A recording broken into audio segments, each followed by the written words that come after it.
I've spent almost 10 years on a documentary all about the forever chemical problem, interviewing so many different incredible and brilliant people.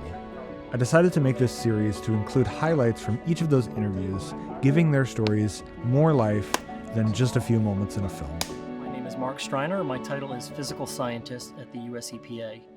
My opinion would be that the way you figure out where the issues are is you first have to know about them. Ignorance is not bliss. And so high-resolution mass spectrometry, which is what I do, is detecting these chemicals. So the first thing we need to know is, what are we dealing with? Where do they occur? What are the concentrations? As far as how you make the next step, how you deal with it, you first have to know you have a problem. You first have to know a chemical's present, what the concentration is. How do you clean it up? And so occurrence and making methods to continue to look for the chemicals that we find out in the environment is the genesis or the basis for all that we do.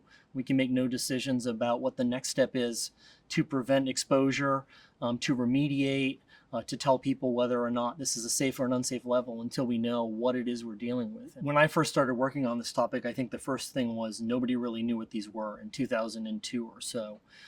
We were calling them PFCs at the time, perfluorinated compounds, perfluorinated chemicals. And that was pretty much the vernacular for, I would say, about a good decade. And for those of us doing methods development, we look at chemicals, we look at structures, we look at CAS numbers, we put them on our mass spec. I don't care what you call them, they're the chemicals that we're working on.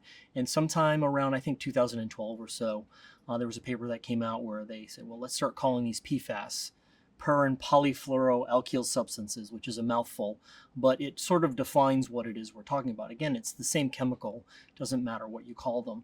And the genesis of these chemicals is there's a carbon-fluorine backbone.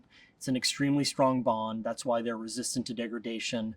That's why they're used in all kinds of industrial processes. That's why they put them on your carpet, in your upholstery, in your clothing, because they withstand very harsh conditions, high pH, low pH, high temperature, etc. And the reason is because that carbon-fluorine bond is extremely resistant to degradation. It doesn't degrade. And some have called them forever chemicals because they hit a point where they no longer degrade further. One of the main pieces of equipment that we use in my lab is mass spectrometry. And so as the name implies, we're measuring mass. Every chemical is made up of a number of elements. And those elements, when you combine them, have a molecular weight. And so we measure that chemical's molecular weight, and that molecular weight is specific to any grouping of elements. PFOA, for example, has a known molecular weight because it's made up of a number of carbons, oxygens, hydrogens, and fluorines. And in doing so, we can also capture that chemical of that known molecular weight, and we can fragment it. This is much like when you put together Legos as a child. They have various pieces of various sizes and colors, and when you break them, they break into various pieces of the same size and colors. And mass spectrometry is no different. We collect the chemical that's intact, the whole molecule, and we fragment it, and we look for those fragments that are telltale pieces of the whole molecule. And it's all done with mass spectrometry. You can reduce the exposure, or you can reduce the hazard. And in doing so, from a chemical standpoint, either of those can work. We can either eliminate the chemical from being put out in the environment through remediation or industrial cleanup, or we can remove it at the source when it goes into the drinking water supply, either of which will reduce the hazard and in doing so reduce the exposure, both of which would drop the risk down. I work for an organization, the Environmental Protection Agency, and we have a mission statement to protect human health and the environment. And it's a lofty goal.